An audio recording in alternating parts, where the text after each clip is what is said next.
Hai sahabat online, sebelum kita mulai ceritanya, jangan lupa klik tombol like, subscribe, dan aktifkan loncengnya supaya kamu gak ketinggalan cerita seru lainnya.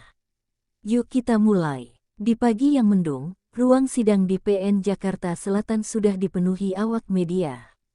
Semua mata tertuju pada dua sosok yang jadi pusat perhatian, Nikita Mirzani dan Dr. Reza Gladys. Hari ini, sidang lanjutan kasus dugaan pencemaran nama baik dan tindak pidana pencucian uang akan kembali digelar. Wartawan sibuk mengetik cepat, kamera menyala tanpa henti, menyorot tiap gerak bibir dan ekspresi wajah. Nikita, dengan langkah mantap dan senyum penuh percaya diri, masuk mengenakan rompi tahanan. Meski statusnya sebagai terdakwa, ia tetap tampil glamor dengan riasan sempurna. Sorot matanya tajam, seakan siap menghadapi apapun yang akan terjadi. Ia tidak takut, karena baginya kebenaran harus disuarakan, apapun risikonya. Di sisi lain, Reza Gladys datang lebih dulu. Ditemani pengacaranya, ia terlihat serius dan tenang. Ia tahu hari ini akan berat, karena ia harus membeberkan semua yang selama ini ia simpan. Sebagai pelapor, ia membawa beban untuk membuktikan bahwa dirinya adalah korban fitnah dan tekanan psikologis. Sidang dibuka oleh ketukan palu hakim. Suasana berubah hening, tegang. Reza dipanggil maju untuk memberikan kesaksian. Ruang sidang itu mendadak berubah seperti panggung drama yang nyata.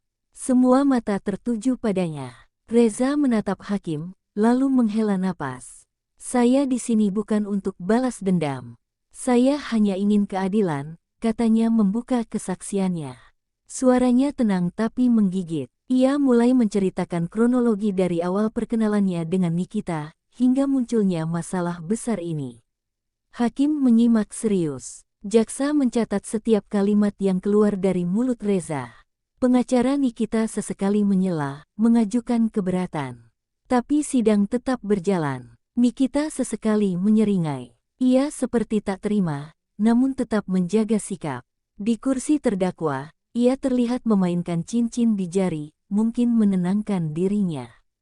Atau menunggu giliran untuk menyerang balik. Di luar ruang sidang, netizen sibuk menebak-nebak siapa yang jujur dan siapa yang bermain drama. Dunia maya menjadi ruang debat baru. Ada yang membela Nikita, ada pula yang mendukung Reza. Semua seperti menjadi juri tak resmi.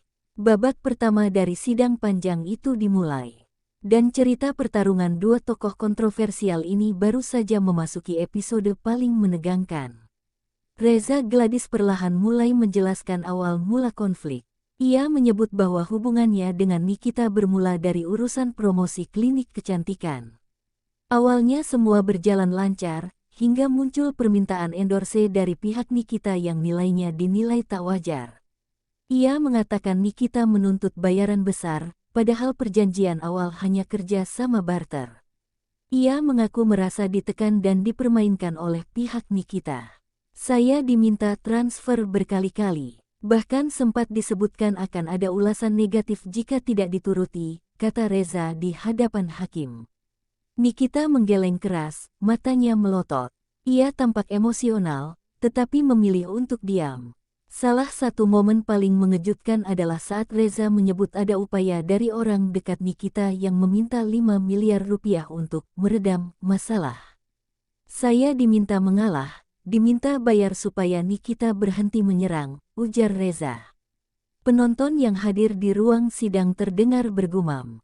Nikita akhirnya tak tahan dan menyela. Itu fitnah. Saya nggak pernah minta uang.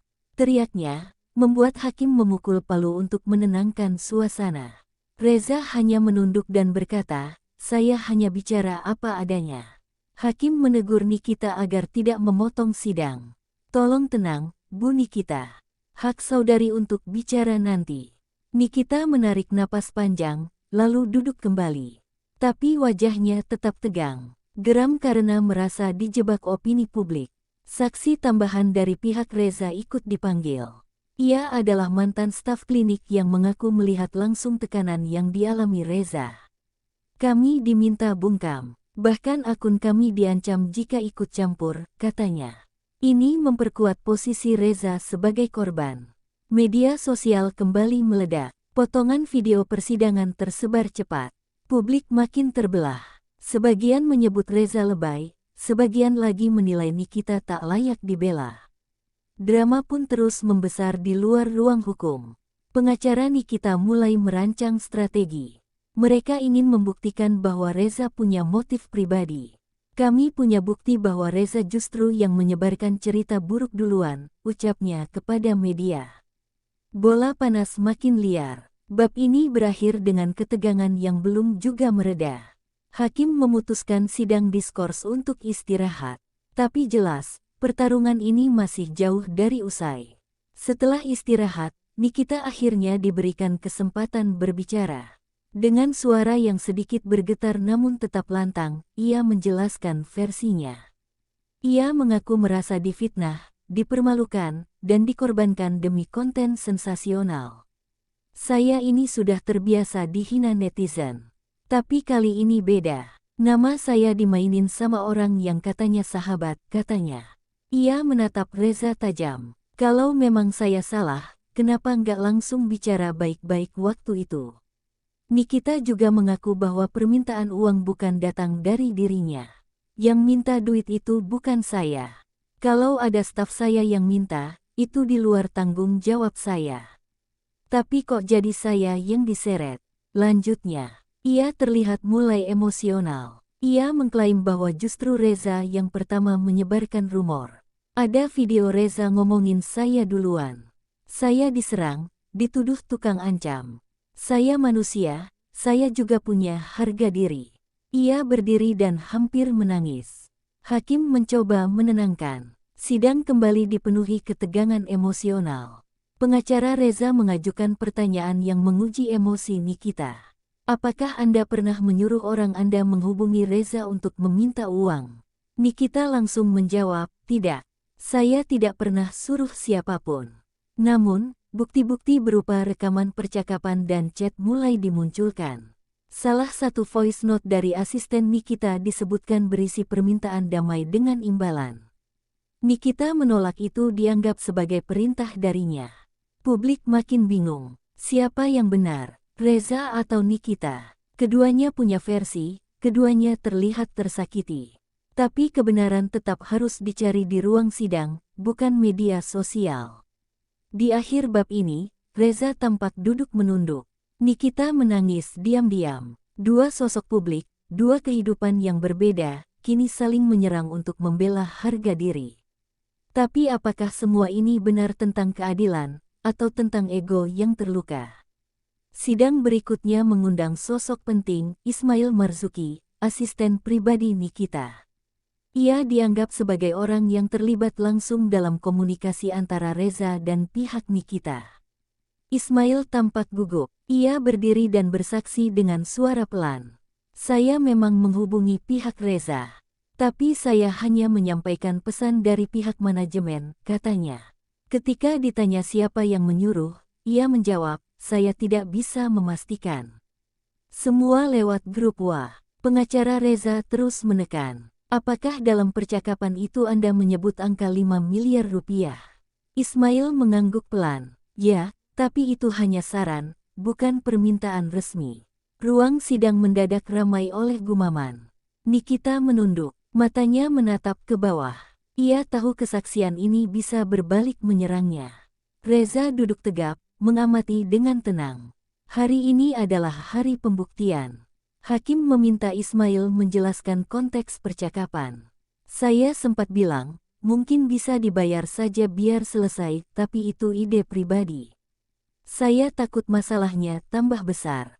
Ia terlihat ketakutan. Kesaksian ini menjadi titik balik. Jaksa menilai ada indikasi bahwa pihak Nikita memang pernah menyarankan penyelesaian damai dengan uang. Meskipun belum tentu itu datang dari Nikita langsung. Publik mulai bersimpati pada Reza. Di media sosial, tagar-tagar dukung Reza trending. Tapi masih banyak juga yang percaya Nikita adalah korban framing media. Hakim menyimpulkan sidang hari itu dengan pernyataan keras. Persidangan ini bukan tentang popularitas, tapi tentang keadilan. dan setiap ucapan akan dicatat dan diuji kebenarannya. Ismail pun meninggalkan ruang sidang dengan pengawalan ketat. Satu saksi telah mengguncang fondasi pertahanan Nikita. Tapi pertarungan belum selesai. Masih banyak kejutan menanti. Hari kelima sidang, bukti digital mulai dimunculkan. Jaksa memutar rekaman suara yang diklaim berasal dari voice note antara asisten Nikita dan perwakilan klinik Reza. Suara itu terdengar jelas menyebutkan nominal dan janji menghapus konten. Kalau mau selesai cepat, transfer dulu. Nanti semua selesai, Mbak Nikita diam, begitu cuplikan suaranya. Ruangan sidang langsung sunyi. Semua menatap Nikita. Ia menggeleng cepat. Itu bukan saya. Saya bahkan tidak tahu itu dikirim. Teriak Nikita. Tapi hakim meminta dirinya tenang. Ibu, ini belum menyatakan Anda bersalah. Ini proses klarifikasi. Nikita menarik napas panjang, lalu duduk. Pengacara Nikita mencoba membela dengan menyebut bahwa voice note itu belum terverifikasi sumbernya. Mereka mengajukan keberatan bahwa bukti itu bisa saja dimanipulasi. Namun, jaksa menyatakan ada forensik digital yang sedang memverifikasi suara tersebut. Sementara itu, Reza tetap duduk tenang. Dalam hatinya, ia lega. Semua ini bukan semata-mata tentang uang, tapi tentang membersihkan nama baik yang selama ini tercemar. Ia tahu ini masih jauh dari akhir, tapi kebenaran mulai terlihat. Di luar ruang sidang, warganet membicarakan bukti suara tersebut. Sebagian menyebut Nikita harus bertanggung jawab, sebagian lagi curiga semua ini hanya rekayasa untuk menjatuhkan selebriti yang sudah berulang kali masuk ruang sidang. Nikita merasa diserang dari berbagai sisi. Ia mulai menunjukkan tanda-tanda kelelahan. Tapi ia bersikeras tidak akan mundur. Saya tidak akan diam sampai semua jelas. Saya bukan penjahat, katanya kepada media usai sidang. Hakim menunda sidang untuk memberi waktu pembuktian lanjutan. Tapi kesan publik terhadap Nikita mulai berubah. Suara-suara dukungan perlahan berkurang. Beban semakin besar di pundaknya. Hari itu ditutup dengan satu kalimat dari Reza yang membekas di hati publik, kebenaran tidak perlu dibela dengan uang, tapi dengan keberanian. Di sidang berikutnya, giliran tim pengacara Nikita memberikan balasan. Mereka membawa saksi ahli komunikasi digital yang mengklaim voice note tersebut bisa saja hasil manipulasi AI. Teknologi suara sekarang bisa meniru siapa saja, kata saksi ahli itu. Jaksa keberatan. Namun belum ada bukti bahwa voice note itu palsu. Hakim menyetujui bahwa perlu pemeriksaan lanjutan dari ahli netral. Sementara itu, perdebatan pun semakin memanas. Nikita akhirnya kembali angkat suara. Ia mengungkap bahwa selama ini ia menerima teror dan ancaman karena kasus ini. Saya dapat DM ancaman tiap hari. Nama saya dihina seolah saya ini kriminal, katanya. Air matanya jatuh untuk pertama kalinya di ruang sidang. Ia juga menyebut bahwa Reza tak sepolos yang ia tampilkan. Dia juga memanfaatkan kasus ini untuk branding dirinya. Lihat saja, dia sekarang tampil di TV, jadi narasumber. Dia memanfaatkan nama saya. Reza tidak membalas. Ia hanya menunduk, tapi matanya tajam, menyimpan banyak amarah. Dalam hati, ia berpikir, ini bukan tentang popularitas. Ini tentang luka yang dia timbulkan padaku. Publik kembali terbagi. Apakah benar Nikita korban framing? Ataukah semua ini bagian dari strategi bertahan? Di dunia hiburan, siapa yang benar seringkali dikaburkan oleh popularitas. Hakim mengingatkan semua pihak agar tetap fokus pada substansi perkara. Ini bukan panggung drama. Ini pengadilan. Hari itu ditutup dengan kesimpulan sementara bahwa perkara ini tidak akan selesai cepat. Ada permainan opini, data, dan strategi hukum yang rumit. Tapi satu hal yang jelas, publik sudah mulai lelah dengan drama yang tak kunjung usai. Mendekati minggu ketiga persidangan, Reza melancarkan serangan balik. Ia membawa saksi tambahan, mantan karyawan Nikita yang pernah bekerja sebagai admin media sosial. Saksi ini mengatakan bahwa ada arahan langsung dari Nikita untuk membuat unggahan negatif. Dia sering bilang, serang akun ini, kasih rating jelek. Itu biasa di dunia seleb, ujar saksi. Semua yang hadir tercengang. Nikita membantah keras. Itu bohong. Dia mantan karyawan sakit hati. Namun, Reza membawa bukti tangkapan layar obrolan antara saksi dan admin lain. Beberapa obrolan mengarah pada perintah dari atas, meski tak menyebut nama Nikita langsung. Tetap saja, persepsi publik kembali berpihak pada Reza. Pengacara Nikita kembali menyerang kredibilitas saksi. Dia dipecat karena mencuri data, dan sekarang bersaksi palsu. Namun Reza tetap tenang. Fakta tak bisa dibantah hanya dengan emosi, katanya. Hakim menunda kesimpulan soal kesaksian ini sambil menunggu forensik digital. Tapi satu hal jelas, drama terus bergulir, semakin dalam dan rumit. Wartawan mengerubungi Reza saat sidang usai. Ia hanya berkata, "Saya tidak ingin menang. Saya hanya ingin bebas dari fitnah." Kata-katanya sederhana, tapi dampaknya besar. Nikita tampak letih. Di matanya, ini bukan lagi soal kasus. Ini soal reputasi yang hancur di depan publik. Dan semua orang kini menyaksikan keruntuhan itu. Mendekati akhir sidang, muncul isu bahwa ada negosiasi damai yang terjadi secara diam-diam. Kabar itu pertama kali muncul dari salah satu akun gosip Instagram. Netizen langsung heboh. Namun pengacara Reza membantah. "Kami tidak pernah menawarkan damai. Kami ingin kebenaran ditegakkan," katanya. Sementara pengacara Nikita menyatakan terbuka untuk mediasi. "Kami tak ingin kasus ini berlarut." Hakim memberikan waktu untuk mediasi. Namun pertemuan itu berlangsung singkat dan panas. Reza tetap pada pendirian bahwa permintaan maaf dan klarifikasi publik adalah syarat utama. Nikita menolak mentah-mentah. "Kalau saya minta maaf, artinya saya salah. Padahal saya tidak merasa bersalah," ujarnya. Reza pun tak melunak. "Kalau tidak minta maaf, saya akan lanjutkan sampai akhir." Mediasi gagal. Sidang kembali digelar. Hakim terlihat kecewa, karena dua publik figur yang semestinya memberi contoh justru memperpanjang drama. Netizen juga mulai bosan. Komentar di media sosial mulai berubah. "Kayak sinetron," kata sebagian. "Capek lihat mereka ribut terus," tambah yang lain. Namun di balik layar, tekanan dari berbagai pihak mulai terasa. Sponsor, brand, bahkan stasiun TV mulai menjauh dari keduanya. Mereka dianggap terlalu kontroversial. Bab ini berakhir dengan sunyi. Sunyi yang menyiratkan bahwa pertarungan ini tidak hanya menyisakan luka, tapi juga kerugian besar bagi kedua belah pihak. Akhirnya hari putusan telah tiba. Hakim membacakan bahwa ada cukup bukti untuk melanjutkan perkara ke tahap lanjutan. Nikita tetap sebagai terdakwa, dan Reza berstatus korban. Putusan itu membuat Nikita marah. Ia berdiri dan menunjuk Reza. "Kamu puas sekarang? Nama aku hancur, brand aku ditinggalin, anakku dibully."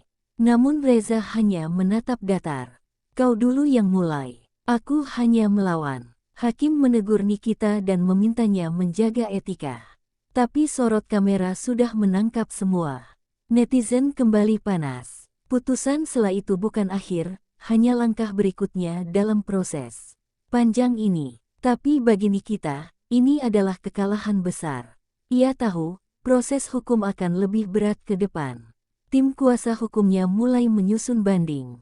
Tapi moralnya telah terpukul. Ia mulai menyendiri, jarang tampil di media sosial. Reputasi yang ia bangun bertahun-tahun mulai runtuh. Reza pun merasa kehilangan banyak. Ia menjadi sosok kontroversial, bahkan dibilang cari panggung. Tapi ia tak peduli. Lebih baik dibenci karena jujur daripada disukai karena dusta. Dan semua orang kini menanti bab terakhir dari kisah ini. Beberapa minggu kemudian, kasus ini akhirnya selesai. Hakim memutuskan bahwa Nikita terbukti secara hukum melakukan pencemaran nama baik. Ia dijatuhi hukuman percobaan selama 1 tahun dan wajib meminta maaf secara terbuka. Nikita menerima dengan berat. Di depan kamera, ia berkata, "Saya minta maaf, bukan karena saya merasa bersalah, tapi karena saya ingin semua ini selesai." Banyak yang menganggap permintaan maaf itu tidak tulus. Reza berdiri tak jauh dari situ. Ia tidak senang, tidak juga bangga. Ia hanya merasa lega. Saya tidak menang, tapi saya tidak lagi dihina, katanya. Kasus ini jadi pelajaran besar bagi publik, bahwa konflik digital, bila tak diredam, bisa berubah jadi bencana nyata. Dan bahwa ego, saat dipertaruhkan di depan kamera, bisa menghancurkan segalanya. Nikita perlahan menjauh dari sorotan. Ia mulai lebih banyak menghabiskan waktu bersama anak-anaknya. Reza kembali ke dunia klinik, kali ini dengan reputasi baru, positif bagi sebagian, menyebalkan bagi sebagian lain. Drama mereka jadi kisah legendaris. Dikenang bukan karena kebenarannya, tapi karena kerasnya pertarungan dua nama besar. Dan di balik layar, baik Nikita maupun Reza sama-sama terluka. Tapi kehidupan terus berjalan. Karena dalam dunia hiburan, siapa yang kuat, belum tentu yang benar. Dan siapa yang benar, belum tentu menang. Terima kasih sudah menyaksikan kisah penuh emosi dan kontroversi hari ini. Jangan lupa untuk like, komen, dan share jika kamu suka dengan cerita ini. Dan pastikan tekan tombol subscribe serta aktifkan lonceng notifikasi. Biar nggak ketinggalan cerita-cerita viral lainnya yang selalu seru dan penuh kejutan. Sampai jumpa di episode berikutnya. Salam hangat dari channel Sahabat Online.